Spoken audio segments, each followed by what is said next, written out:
السلام علیکم ورحمۃ اللہ وبرکاتہ. آیت 97 سے قل کہہ دیجئے من کان عدوا لجبریل جو دشمن ہے جبریل کا فإنہ نزلہ علی قلبک تو بے شک اسی نے اس قرآن کو آپ کے دل پر نازل کیا ہے بإذن اللہ اللہ کے اذن سے. کیسا ہے یہ قرآن؟ مصدقا لما بین یدیہ یہ تصدیق کرنے والا ہے اس کی جو اس سے پہلے ہے. وہ کیا ہے پہلے؟ تورات انجیل وغیرہ. اور کیا ہے قرآن؟ وہدن ہدایت ہے، وبشرا اور خوشخبری ہے. لیکن کس کے لیے؟ للمؤمنین. ایمان کے ساتھ ہی ہدایت اور خوشخبری ملتی ہے. ہدایت دنیا میں اور خوشخبری دنیا میں بھی اور آخرت میں بھی. جبریل علیہ السلام اللہ کے معزز فرشتے ہیں. ہم سب کو ان سے محبت کرنی چاہیے اور ان کا احترام کرنا چاہیے، کیونکہ وہ نبی صلی اللہ علیہ وسلم پر قرآن مجید لے کر آئے تھے. تو قرآن مجید سکھانے والوں، لانے والوں، قرآن مجید کی خدمت کرنے والوں کے ساتھ ہمارا رویہ کیسا ہونا چاہیے، ان کے ساتھ معاملہ کیسا ہونا چاہیے؟ ادب اور احترام کا ہونا چاہیے. ہم ان کی ذات کا نہیں، اس کام کی وجہ سے ان کا احترام کرتے ہیں جو وہ کر رہے ہیں. اب آپ دیکھیے یہود کی بدقسمتی کہ وہ بجائے اس کے کہ جبریل علیہ السلام کا احترام کرتے، ان کو اہمیت دیتے، الٹے ان کے دشمن ہو گئے. کیوں؟ کہ وہ وحی لاتے تھے اور وہی عذاب بھی لاتے تھے. تو جبریل علیہ السلام اپنی مرضی سے وحی نہیں لاتے تھے بلکہ اللہ کے اذن سے لاتے. لہٰذا جبریل علیہ السلام سے دشمنی اصل میں کس سے دشمنی ہے؟ اللہ سے.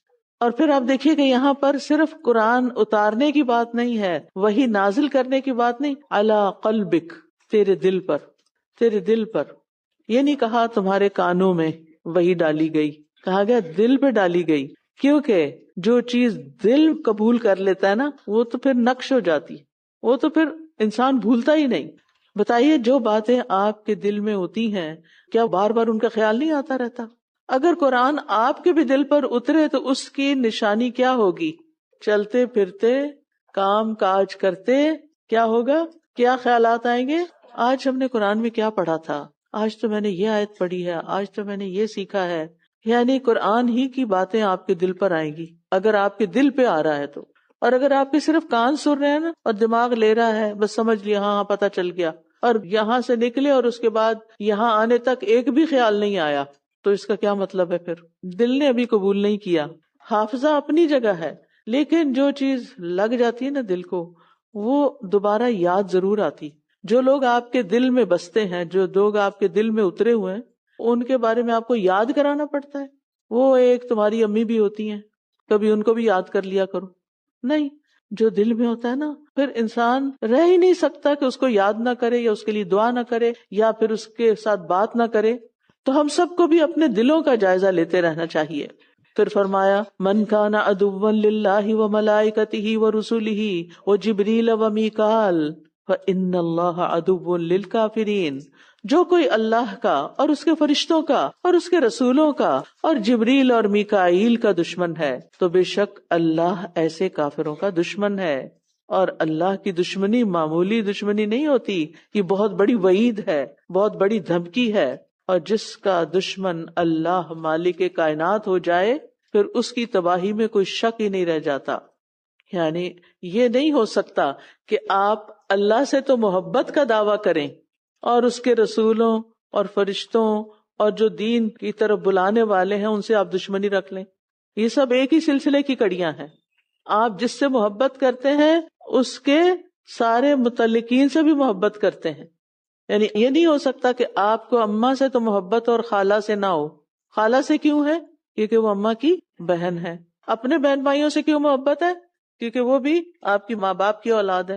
تو اگر والدین سے محبت ہوگی تو ان کے ساتھ جتنے بھی رشتے جڑے ہوئے ہیں ان سب سے بھی محبت ہوگی اور ایٹ لیسٹ ان کی کیئر ضرور ہوگی. اسی لیے ہمارا دین ہمیں صلہ رحمی کا حکم دیتا ہے کہ رشتے داروں کے ساتھ اچھا سلوک کرو، کیونکہ یہ کسی انسان کے اچھا ہونے کی علامت ہے، اس کے خیر پر صحیح رستے پر ہونے کی دلیل ہے.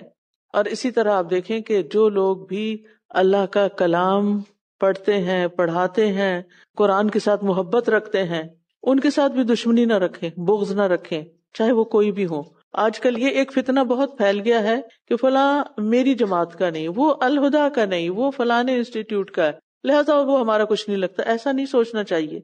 کوئی کسی بھی پلیٹ فارم سے کام کر رہا ہے, ایز لانگ ایز وہ صحیح کام کر رہا ہے تو اس کا ادب کریں, احترام کریں, اس کا خیال کریں. کیوں کریں؟ کیونکہ وہ اسی قرآن سے محبت کرتا ہے جس سے آپ کرتے ہیں. تو یہ قرآن آپ کے اور اس کے بیچ میں ایک تعلق کا ذریعہ ہے. وَلَقَدْ أَنزَلْنَا إِلَيْكَ آيَاتٍ بَيِّنَاتٍ وَمَا يَكْفُرُ بِهَا إِلَّا الْفَاسِقُونَ. اور یقیناً ہم نے آپ کی طرف واضح آیات نازل کی, واضح آیات, اور ان کا انکار وہی کرتے ہیں جو نافرمان ہیں, فاسق ہیں. یعنی آیات بینات سے مراد قرآن کریم کی وہ آیات ہیں جو اپنے معنی میں اتنی واضح ہیں کہ کسی بھی عقل والے کے لیے ان کی سچائی کو سمجھنا مشکل نہیں. ان آیات میں وہ سارے دلائل موجود ہیں جو اللہ کی توحید اور نبی صلی اللہ علیہ وسلم کی نبوت کو ثابت کرتے ہیں. لیکن بات یہ ہے کہ بہت سے لوگ اس کو مانتے نہیں. تو ان کا حق کو نہ ماننا کوئی علمی مسئلہ نہیں ہوتا کہ ان کو سمجھ نہیں آئی بات, بلکہ اخلاقی مسئلہ ہوتا ہے, کیونکہ وہ خود اللہ کی حدیں توڑتے ہیں تو انہیں پھر اللہ کا کلام پسند ہی نہیں آتا. أَوَكُلَّمَا عَاهَدُوا عَهْدًا نَبَذَهُ فَرِيقٌ مِّنْهُمْ بَلْ أَكْثَرُهُمْ لَا يُؤْمِنُونَ. کیا ہمیشہ ایسا نہیں ہوا کہ جب بھی ان لوگوں نے کوئی پختہ عہد کیا تو ان میں سے ایک گروہ نے اس کو اٹھا پھینکا, بلکہ ان کے اکثر لوگ ایمان نہیں لاتے. نَبَذَهُ پھینک دیا, توڑ دیا, بالائے طاق رکھا, اس کی خلاف ورزی کی. یاد رکھیے, عہد توڑنا, عہد شکنی بہت سنگین جرم ہے. کسی کے ساتھ معاہدہ کر کے, کسی کے ساتھ کوئی کانٹریکٹ کر کے, کسی کے ساتھ کوئی ڈیل کر کے اور پھر اس کو بتائے بغیر اس کی خلاف ورزی کر دی تو یہ درست نہیں. اور خاص طور پر اس عہد کی خلاف ورزی جو اللہ تعالیٰ کے ساتھ کیا ہو کہ اللہ میں آج کے بعد یہ نہیں کروں گی, اللہ میں آپ کے نام پر اتنا صدقہ کروں گی, اللہ میرا یہ کام ہو جائے تو میں عمرہ کرنے جاؤں گی. کتنے لوگ ایسے ہیں کام ہو جاتا ہے اور اس کے بعد پھر فتوے پوچھنے لگتے ہیں کہ وہ ہم نے جب کیا تھا اس وقت ہمارے حالات اچھے تھے, اب ذرا مشکل لگ رہا ہے. تو بات یہ کہ سوچ سمجھ کے عہد کرنا چاہیے. تو جو لوگ اللہ تعالیٰ کے ساتھ کیے ہوئے وعدوں کی پرواہ نہیں کرتے اور انہیں آسانی سے توڑ دیتے ہیں, وہ کوئی معمولی جرم کا ارتکاب نہیں کرتے. وَلَمَّا جَاءَهُمْ رَسُولٌ مِّنْ عِندِ اللَّهِ مُصَدِّقٌ لِّمَا مَعَهُمْ نَبَذَ فَرِيقٌ مِّنَ الَّذِينَ أُوتُوا الْكِتَابَ كِتَابَ اللَّهِ وَرَاءَ ظُهُورِهِمْ كَأَنَّهُمْ لَا يَعْلَمُونَ. اور جب ان کے پاس اللہ کی طرف سے ایک رسول آ گیا جو اس کتاب کی تصدیق کرنے والا ہے جو ان کے پاس ہے, تو جن لوگوں کو کتاب دی گئی ان میں سے ایک فریق نے اللہ کی کتاب کو اپنی پیٹھ پیچھے ایسے پھینک دیا گویا کہ یہ جانتے ہی نہ ہو. پیٹھ پیچھے پھینکنا یہ ایک میٹافور ہے. اس کا مطلب ہوتا ہے کہ جس چیز کو ہم کم اہم سمجھتے ہیں, جس چیز کو ہم دیکھنا ہی نہیں چاہتے, جو چیز ہمارے لیے کوئی امپورٹنس نہیں رکھتی, اس کو ہم کیا کرتے ہیں, پیچھے ڈال دیتے ہیں, آگے نہیں رکھتے. اب یہاں پر آپ دیکھیے اللہ کی کتاب کو پیٹھ پیچھے رکھنے کا مطلب کیا ہے. بہت سے لوگ اسے لٹرل میننگ میں لیتے ہیں کہ کوئی قرآن کی طرف کنڈ نہ کرے. یہ عام ہے نا, کوشش یہی کرنی چاہیے کہ نہ کریں, لیکن یعنی علم حاصل کرنے کے لیے جب ایسی مجلس میں بیٹھے ہوں آگے پیچھے تو کسی قرآن اور حدیث سے یہ نہیں پتا چلتا کہ فزیکلی کنڈ نہ کریں. لیکن اصل کنڈ کیا ہوتی ہے کہ آپ قرآن کو سامنے نہ لائیں, نہ کھولیں, نہ پڑھیں, بلکہ آپ بس قرآن ہو ہی نہ. اب جب سے یہ موبائل کا دورہ ہوا ہے, بہت سے لوگوں نے مصحف کو خیر بات کہہ دیا ہے. موبائل مصحف نہیں ہے. آپ موبائل پہ قرآن پڑھ رہے ہوں, کتنے میں نوٹیفیکیشن آ جائے گا, پھر آپ کیا کریں گے؟ ٹھیک ہے آپ سفر میں ہیں, وہ اور بات ہے, نہ پڑھنے سے بہتر ہے موبائل سے پڑھ لیں. لیکن آپ میں سے ہر شخص پوچھے کہ میرا اپنا کون سا ذاتی قرآن کا نسخہ ہے. آپ ٹریول بھی کرتے ہیں نا, اپنے کپڑے ساتھ لے جاتے ہیں, ایک نہیں کئی جوڑے لے جاتے ہیں, جوتے کئی جوڑے لے جاتے ہیں, اپنی جیولری, باقی ضرورت کی چیزیں, ایک نہیں اٹھایا جاتا تو قرآن نہیں اٹھایا جاتا. تو ہم میں سے ہر ایک کے پاس کم از کم ایک چھوٹے سائز کا مصحف ضرور ہونا چاہیے. کوشش یہی کریں کہ ہر وقت بیگ میں ہو, لیکن اگر نہیں اٹھایا جا سکتا ہر وقت تو پھر گھر میں تو ضرور ہونا چاہیے. اور اس کو پیچھے نہیں ہونا چاہیے, سامنے ہونا چاہیے. اس کا یہ مطلب نہیں کہ آپ کہیں رکھ نہیں سکتے, ہر وقت اٹھا کر پھریں. اس کا مطلب یہ کہ روز کھولیں اس کو. قرآن مجید کو صرف کھول کے دیکھنا بھی ایک عبادت ہے, اس کی آیات پر نظر ڈالنا بھی ایک عبادت ہے. اس کو اٹھانا, اس کو پڑھنا اور مضبوطی سے پکڑنا, اس کو سمجھنا. تو اس لیے اس کو پیٹھ پیچھے نہیں پھینکنا, جیسے یہود نے اپنی کتاب کو پیٹھ پیچھے پھینک دیا, یعنی اس کو کوئی امپورٹنس نہیں دی, اگنور کر دیا.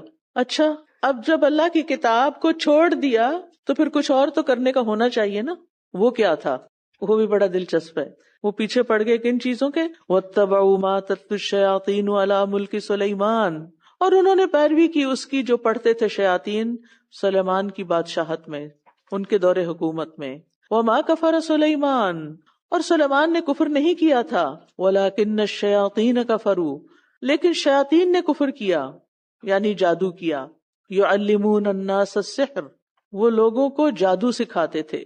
وَمَا أُنزِلَ عَلَى الْمَلَكَيْنِ بِبَابِلَ، اور جو نازل کیا گیا تھا دو فرشتوں پر بابل میں، ہاروت و ماروت، ہاروت اور ماروت پر. وَمَا يُعَلِّمَانِ مِنْ أَحَدٍ، اور وہ دونوں کسی کو کچھ نہیں سکھاتے تھے. حَتَّى يَقُولَا، یہاں تک کہ وہ دونوں کہہ دیتے، إِنَّمَا نَحْنُ فِتْنَةٌ فَلَا تَكْفُرْ، بے شک ہم ایک فتنہ ہے بس تم کفر نہ کرو.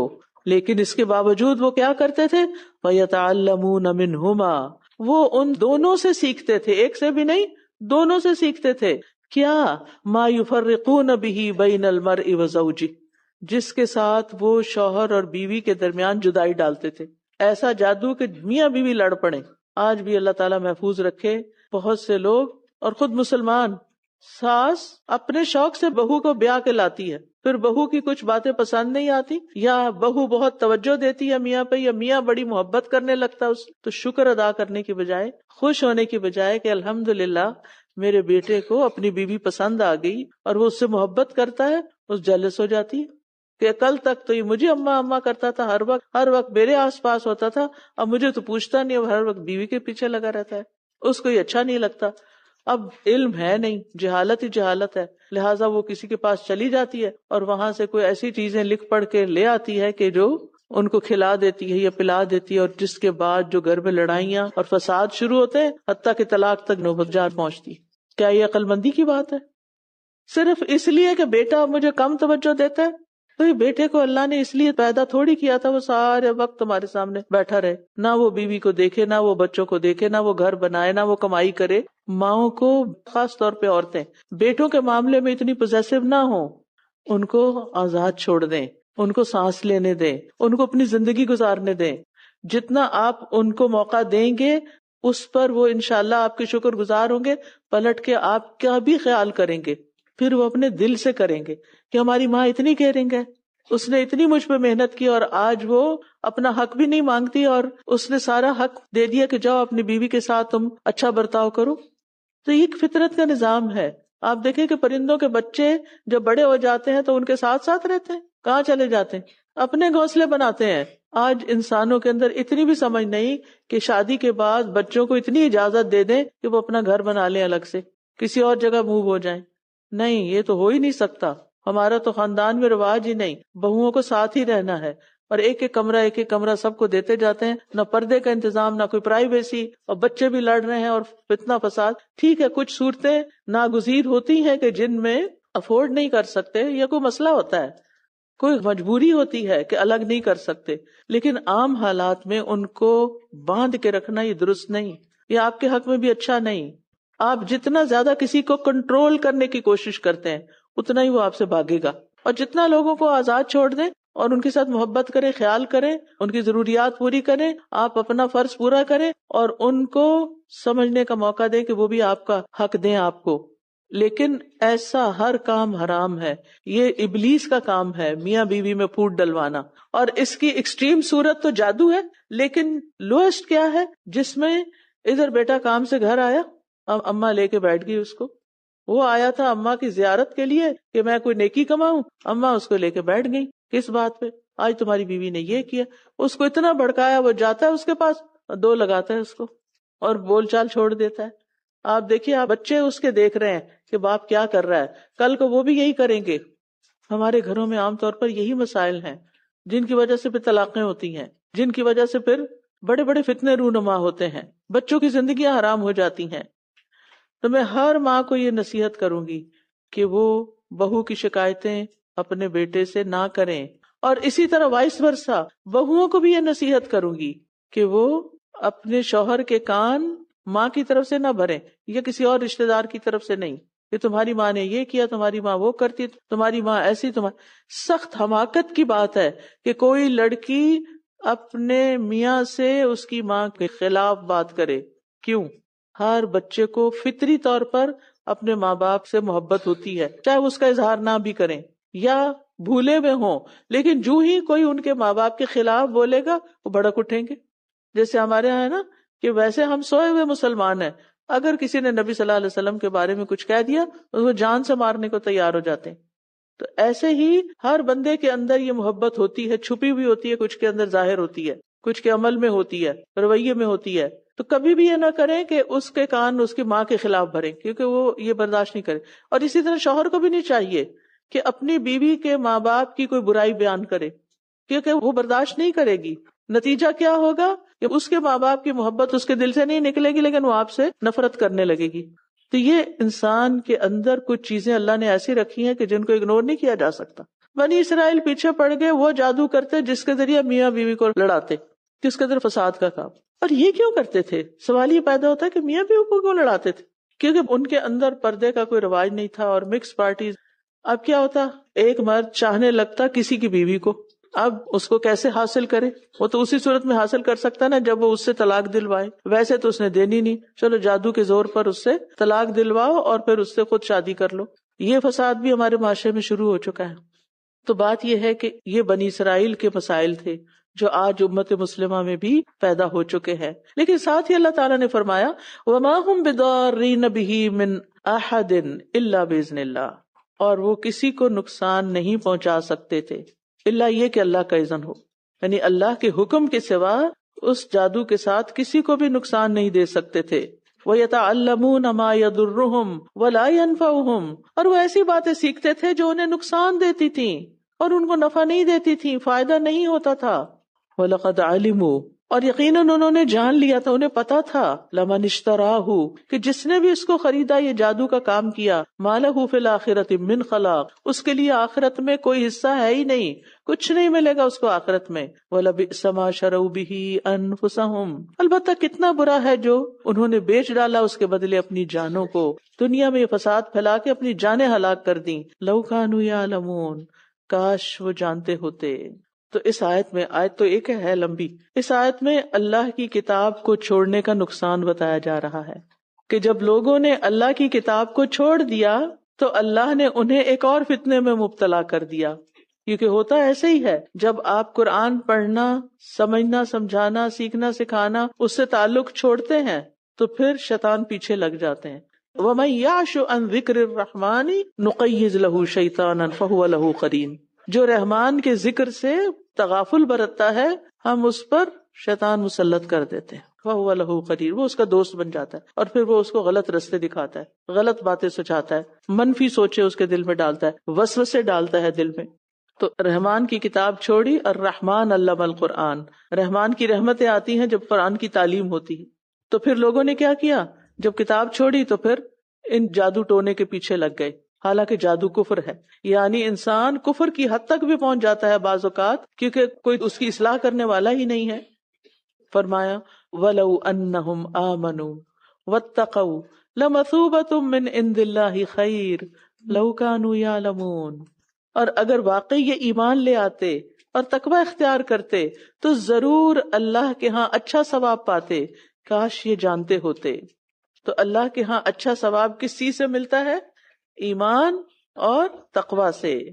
یعنی یہ جادو کے وقتی فائدوں سے کروڑوں گنا بہتر ہے کہ دنیا میں اللہ کی کتاب سے سکون ملتا ہے، ایک روشنی ملتی ہے، آپ کے غم دور ہوتے ہیں، اور آخرت میں پھر جنت اور اللہ کی رضا نصیب ہوتی ہے. قُلْ مَنْ كَانَ عَدُوًّا لِجِبْرِيلَ فَإِنَّهُ نَزَّلَهُ عَلَى قَلْبِكَ بِإِذْنِ اللَّهِ مُصَدِّقًا لِمَا بَيْنَ يَدَيْهِ وَهُدًى وَبُشْرَى لِلْمُؤْمِنِينَ. مَنْ كَانَ عَدُوًّا لِلَّهِ وَمَلَائِكَتِهِ وَرُسُلِهِ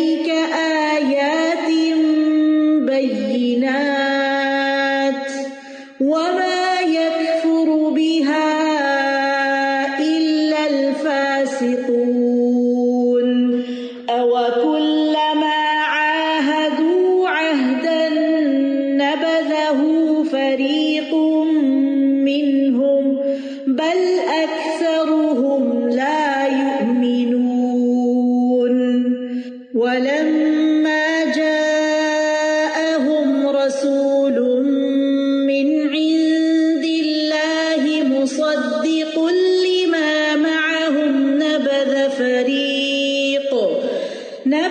فَرِيقٌ مِّنَ الَّذِينَ أُوتُوا الْكِتَابَ كِتَابَ اللَّهِ وَرَاءَ ظُهُورِهِمْ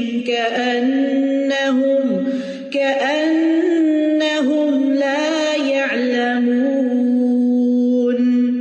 وَاتَّبَعُوا مَا تَتْلُو الشَّيَاطِينُ عَلَى مُلْكِ سُلَيْمَانَ وَمَا كَفَرَ سُلَيْمَانُ وَلَكِنَّ الشَّيَاطِينَ كَفَرُوا يُعَلِّمُونَ النَّاسَ السِّحْرَ وَمَا أُنزِلَ عَلَى الْمَلَكَيْنِ بِبَابِلَ هَارُوتَ وَمَارُوتَ وَمَا يُعَلِّمَانِ مِنْ أَحَدٍ حَتَّى يَقُولَا إِنَّمَا نَحْنُ فِتْنَةٌ فَلَا تَكْفُرْ فَيَتَعَلَّمُونَ مِنْهُمَا مَا يُفَرِّقُونَ بِهِ بَيْنَ الْمَرْءِ وَزَوْجِهِ وَمَا هُمْ بِضَارِّينَ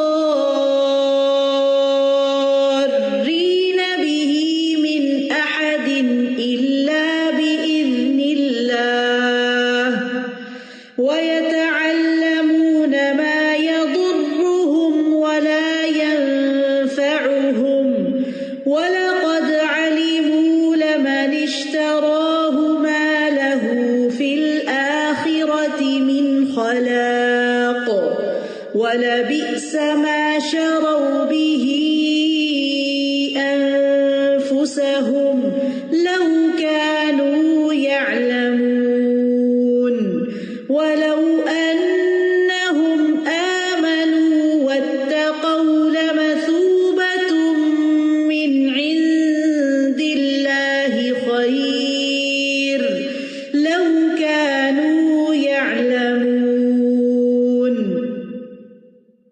یا ایھا الذین آمنو، اے لوگو جو ایمان لائے ہو. کون ہے وہ؟ ہم. لا تقولوا راعنا، نہ تم کہو راعنا، رعایت کیجیے ہماری. وقولوا انظرنا، بلکہ کہیے نظر کیجیے ہماری طرف. واسمعوا، اور سنا کرو. وللکافرین عذاب علیم، اور کافروں کے لیے دردناک عذاب ہے. جب انسان سحر کے پیچھے لگ جاتا ہے نا، اور جادو ٹونے اور اس طرح کی چیزوں کے پیچھے، تو اس کی گفتگو بھی سحر زدہ ہو جاتی ہے، اور پھر انسان حقیقت چھپاتا ہے.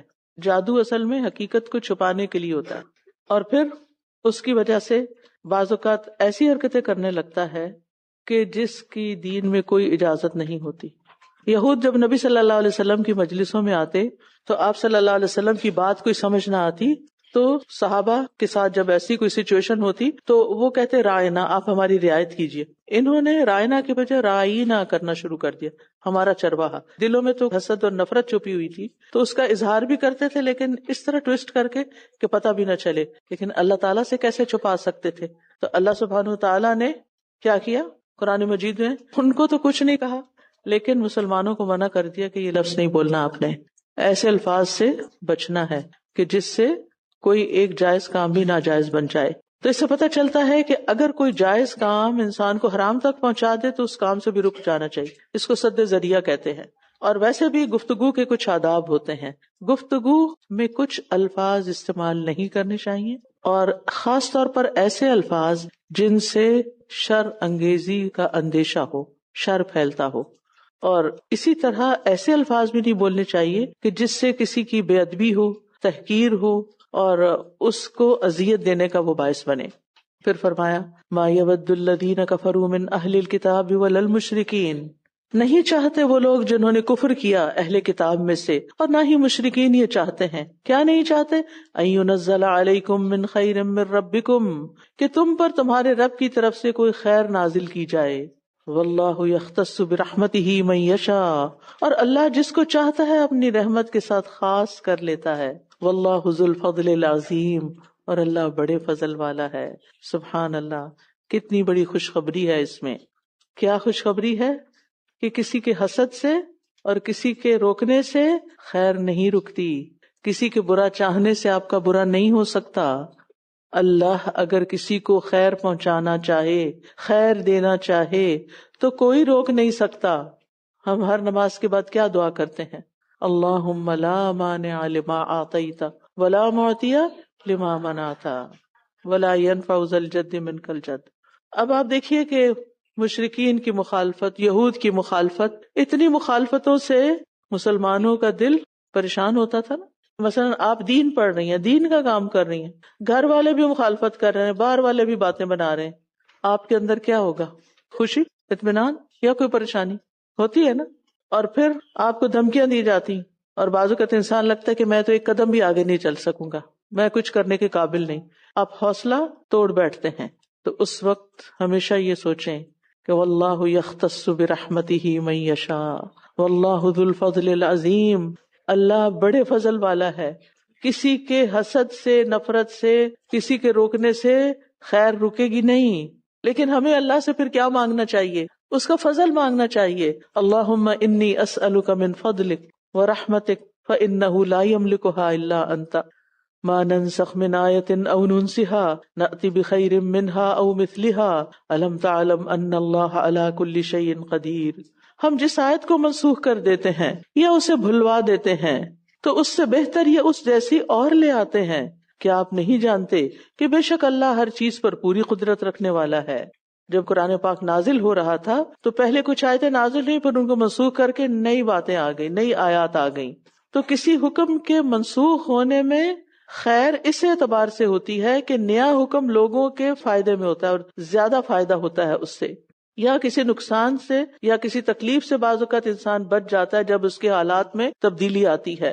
تو تبدیلی سے گھبرایا نہ کریں، ٹھیک ہے نا، اس کو ایکسپٹ کیا کریں، کیونکہ اس دنیا میں کوئی چیز پرماننٹ نہیں.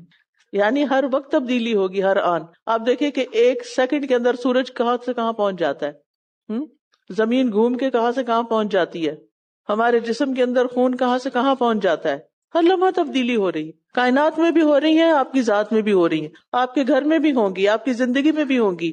کچھ لوگ ریجڈ ہوتے ہیں، وہ تبدیلی کو ایکسپٹ نہیں کرتے، وہ ڈسٹرب ہو جاتے ہیں. لیکن کچھ لوگ اسے کھلے دل سے ایکسپٹ کر کے اپنی گاڑی رواں دواں رکھتے ہیں، زندگی گزرتی رہتی ہے. الم تعلم ان اللہ لہ ملک السماوات والارض وما لکم من دون اللہ من ولی ولا نصیر. کیا آپ نہیں جانتے کہ بے شک آسمانوں اور زمین کی بادشاہت اللہ ہی کے لیے ہے، اور تمہارے لیے اللہ کے سوا نہ کوئی دوست اور نہ کوئی مددگار ہے. یہاں اللہ کی مکمل قدرت اور اختیار کی بات کی گئی ہے کہ وہ جو چاہے کر سکتا ہے، کوئی اسے روک نہیں سکتا. وہ چاہے نئی شریعت لے آئے، وہ چاہے مخلوق کو فائدہ پہنچائے، چاہے فائدہ روک لے، یہ سب کچھ اس کے لیے آسان ہے، کیونکہ آسمان و زمین اس کی ملکیت ہے. ام تريدون ان تسألوا رسولكم كما سئل موسى من قبل ومن يتبدل الكفر بالایمان فقد ضل سواء السبیل. اے اہل ایمان، کیا تم یہ چاہتے ہو کہ اپنے رسول سے ایسے سوال کرو جیسے سوال اس سے پہلے موسیٰ سے کیے گئے؟ اور جو ایمان کو کفر سے بدل ڈالے تو یقیناً وہ سیدھے رستے سے بھٹک گیا. سوال کرنا برا نہیں، ایز لانگ ایز وہ ناپسندیدہ نہ.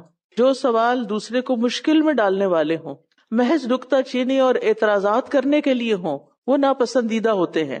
وہ سوالات جن کے ذریعے ہدایت کی راہیں کھلے، رہنمائی ملے، آپ کے علم میں اضافہ ہو، وہ پسندیدہ ہوتے ہیں. لیکن پھر بھی انسان کو جرأت نہیں کرنی چاہیے.